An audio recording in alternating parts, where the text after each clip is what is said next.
Yo, what is up guys, it's Pedro here, and in today's video I'll be going over some studs and duds from the Washington Commanders Week 4 loss to the Philadelphia Eagles. If you guys are new, please subscribe, hit that like button and that notification bell as well, and check out Mojo.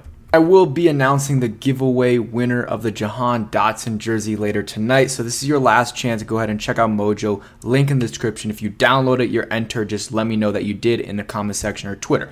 Let's get started. So obviously not a great, result. We lost to the Eagles, but it was a solid performance by the team, especially by the offense. A little bit disappointing start to the season by the defense, and we'll get into that. But let's get into some studs and duds. So first stud on this list, Sam Howell. He absolutely balled out yesterday. 290 passing yards, 40 rushing yards, 1 passing touchdown, 0 interceptions, and a 98 pass rating, not QBR, but 98 pass rating. His QBR was pretty good though, 76. And yeah, he had a pretty good game overall if you want to look at his QBR, which, I don't know, sometimes it seems like it matches the eye test, sometimes it doesn't. He had a QBR of 76, while Jalen Hurts had one about 70, so pretty similar. Jalen Hurts had a solid game. They both missed a couple guys on deep throws, but for the most part, I thought both quarterbacks were really good in this game, and Sam Howell did what he needed to do to get us back in the game. He started off the game good, and when the offense was struggling a little bit in the third quarter, it is what it is, but he bounced back from that, and it wasn't really just him. It was, the offensive line was struggling. Wiley killed us on a drive where he had a holding and then a false start, which I'll get into him because he's definitely a dud, but Sam Howell bounced back. Sam Howell and the offense bounced back in the fourth quarter, got some points for us, especially on that last drive, but, they scored 14 points in the fourth quarter, and that last drive by Sam Howell and the offense was amazing. I mean, we just marched down the field in like a little over a minute, like maybe a minute and 30 seconds.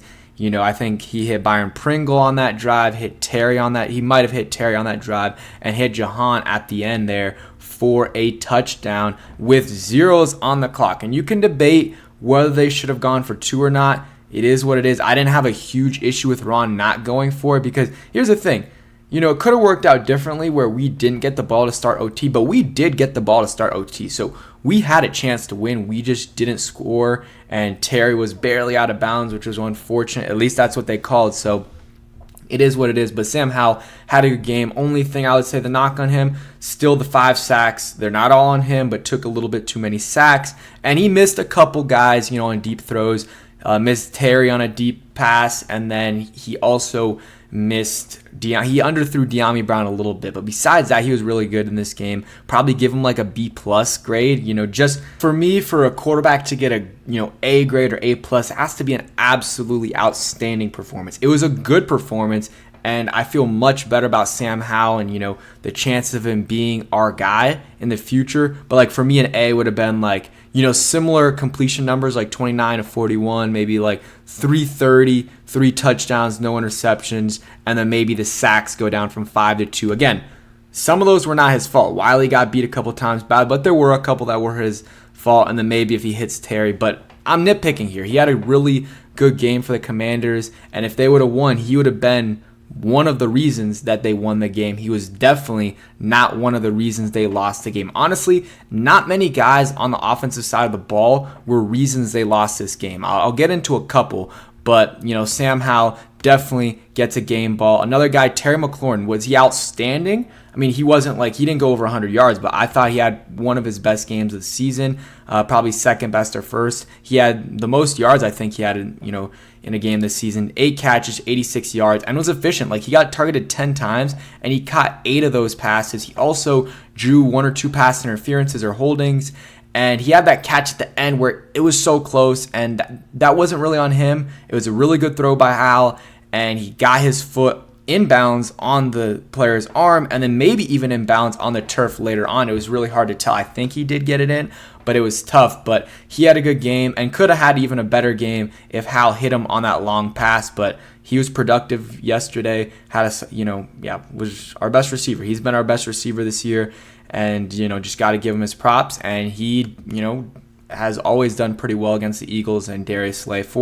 On Darius Slay, he got targeted 4 times, had 4 catches, 39 yards. So shout out Terry McLaurin. I still think, the average depth of target for Terry is still pretty low. Like, he's averaging 11 yards to catch, and a lot of his target. I mean, in this game it was a little bit better, but especially in the Bills games and before that, he's getting targeted like 5-6 yards and not a lot of yak opportunities. But I saw a little bit more of those yards after catch opportunities in this game with Terry. So hope they continue to do that. But yeah, Terry definitely a guy that gets a game ball. Some other guys, Benjamin St-Juste had a good game. You didn't hear his name a ton get called, so good bounce back game from him. Had a bad game against the Bills, against Diggs, and today has a better game, yesterday, 86.1 PFF grade. And usually what I do with PFF, like, I use it to be like, okay, did it match the eye test with me? Like, okay, I thought Manuel Forbes had a bad game, and then the PFF grade confirms it. Or let's say,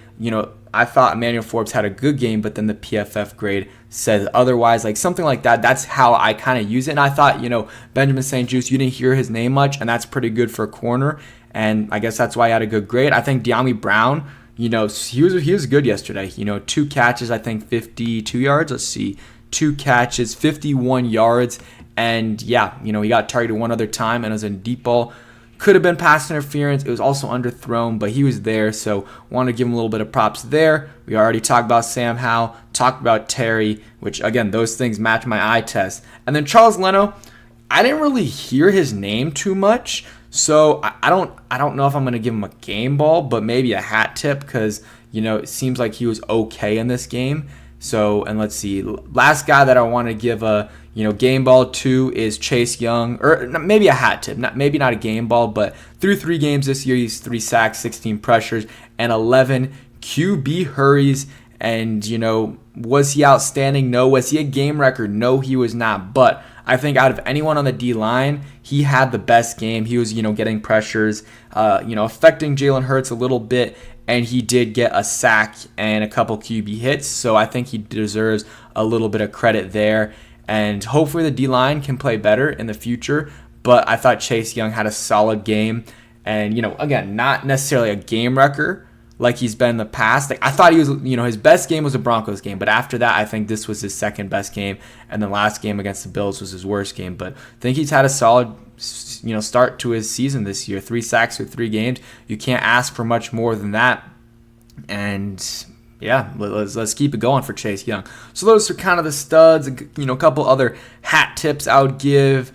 Curtis Samuel, 52 total yards and a touchdown, and was pretty efficient again. 7 catches, 8 yards. Logan Thomas, a hat tip, 3 catches, 41 yards. Let's see, any other guys that I think deserve hat tips, or I think that's kind of it. Brian Robinson was okay, had a touchdown, also had a fumble though, which is a little bit concerning.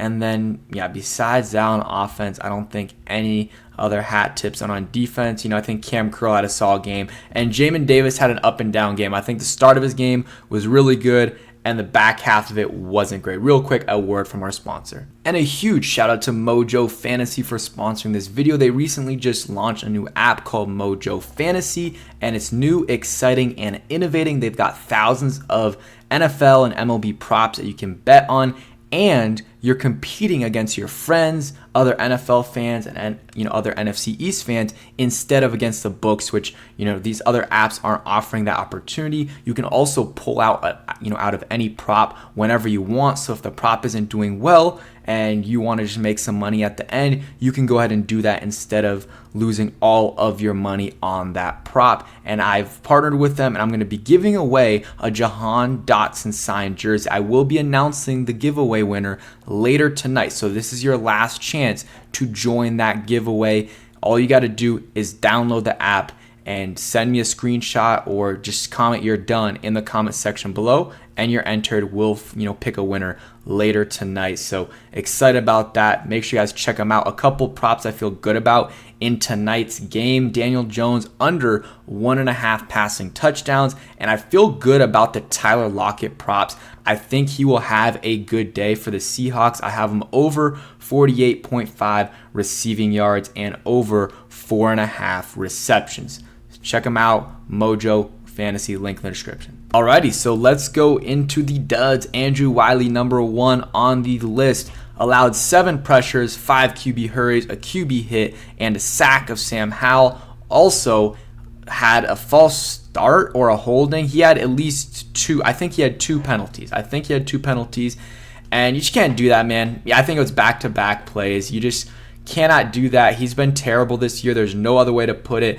And this is one of those where the PFF grade matches the eye test. Last week against the Bills, he had like a 67 PFF grade, which is solid. Like, it's not amazing, but like anything over a 60 is like you're okay with that. And he had a 67, and I thought he played terribly. This week, though, the PFF grade is like a 45, 44. That, matches the eye test that you saw. It was just a bad game. Penalties, allowing pressures, and sacks. You just can't do it. At this point, maybe you give him one more week because it is a short turnaround against the Bears, and you should hopefully be able to win with him at tackle. But if he has a bad game against the Bears, put in Cornelius Lucas at right tackle, or if you really feel the need to, switch him inside, switch Andrew Wiley inside, and put Cosme at right tackle. But I probably at this point would just bench him. I would just bench him. There's not a lot else to say about Andrew Wiley yesterday. He had a bad game. Another guy at Manuel Forbes, we kind of know, but he was matched up against, A.J. Brown, and he allowed 10 targets, or on 10 targets, he allowed 6 catches, 147 yards, he had 2 PBUs, and allowed 2 touchdowns. Also allowed a catch to Devontae Smith. That was a tough catch, but I think if you'd have just put his hand there, like if you would have touched the ball at all, it would have been incomplete because it was already bobbling. But that was I'm not going to blame him too much for that because that was just a great play by Devontae Smith. He also wasn't great in the run game. There was one rushing touchdown, I think it was DeAndre Swift, where he was the one who was supposed to make the tackle. I think they posted it. I can't post it here, show you guys here because of copyright stuff, but Nick Ackridge, who breaks down film and stuff, he kind of showed why it was on Forbes, who missed the tackle. I also didn't like his effort on the long reception that A.J. Brown had, like the 60-yard touchdown or whatever, it was 50-something yard touchdown. I didn't like his tackling effort. I really didn't like his tackling effort there. Yeah, it was a 59-yard reception. I did not like his tackling effort at all. Thought it could have been better. Like, it's one thing if you're going to get beat, but you got to make the tackle at the end. He also, he got his hand on a couple passes that he probably could have picked off. So that's just one thing that, you drafted him to be that guy that, made interceptions. We knew there was going to be some growing pains and he was going to allow some big plays. And that's not even the part I'm most upset about. Like, the thing is, Trayvon Diggs, in his rookie year, he struggled a little bit. His second year, which, hey, maybe it'll happen with Forbes later this year or next year, but his second year, he was getting beat a ton. Or might have been his second or third year, I'm not sure. But he was getting beat a ton, but he also made up for it with interceptions. So if Forbes is getting beat, it's not great, but it's not the end of the world if he's making up for it with interceptions. And it's only been 4 games. He has 1 interception, but he's honestly been in position to make probably like 7 of those interceptions. If he had all, caught all 7, that would be insane because some of those would have been really, really tough to make. But he should at least have 2 or 3 interceptions right now. But this is kind of to be expected going up against A.J. Brown. I don't know why they had him matched up against A.J. Brown. I think you should have probably had Kendall Fuller on him or Benjamin St. Juste, but I think Kendall Fuller would have been a better matchup for him. That's also on Del Rio. Also, I don't understand why he played 41% of snaps against the Bills, and that's partly because he was getting beat by Diggs. But and in this game, he's getting burnt, and then you keep him in. Like, he played 92% of the snaps. So for me, that doesn't make a lot of sense. Where if he's getting torched, why not? You've already been taking him out before. Why not take him out, put in Fuller on him? It is what it is. I think he'll be fine, hopefully, but I don't know. It's not a great, or this game wasn't great. But let's see how he bounces back against the Bears. Not sure if he's going to be matched on DJ Moore. I probably wouldn't put him on DJ Moore. Put a veteran guy like Kendall Fuller or even Benjamin St. Juste on him and have, Forbes get someone else like Darnell Mooney or whoever's there. But hopefully Forbes is able to bounce back. Tress Way, not a lot to talk about, but he had a bad day today, or yesterday. I keep saying today. He had a really bad punt at the end of the game. It was a 29-yard punt. Cannot have that. The punt team as a whole, though, was, I think, their duds too. They just didn't have, the returns weren't great on offense, or on, Crowder's returns. He had one return that was good, 14 yards. The other one, though, he thought he didn't fair catch it, but he ended up fair catching it, and that was bad as well. So I think the special teams as a whole wasn't great today. why do I keep saying today? Yesterday.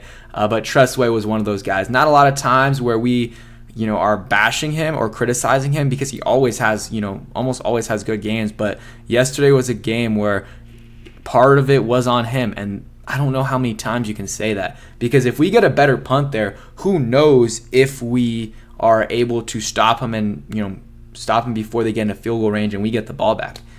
It is what it is, though. I think Tressway will bounce back, but he's got to be better. And then Cody Barton, I didn't think he had a great game. And, his coverage isn't great. His tackling isn't amazing. But the biggest issue is the coverage. Like, I feel like he's a liability in coverage. And he does miss some tackles occasionally. So the linebacker, what Rivera did this offseason to try to fill the hole at linebacker wasn't good. He would have been better off just bringing back Cole Holcomb for a little bit more money. But he brings in Cody Barton. And it hasn't been a good start to the experiment. I will give him a little bit more time because he is learning a defense. And I will give the defense a little bit more time before I totally go in on them because for some reason, Jack Del Rio and the defense always, gets off to a slow start. Every season he's been here, it's been bad to start off the year. But, yeah, I'll give him a little bit more time. But if they struggle against the Bears, that's when I'm like, okay. It's time to start talking about how bad this defense is. But for now, I'm giving them a little bit of time because they have played some good offenses in the Bills and the Eagles. But yeah, man, I think we're gonna wrap it up there. Appreciate all you guys for watching. If you enjoyed, hit that like button, subscribe if you guys are new, and peace.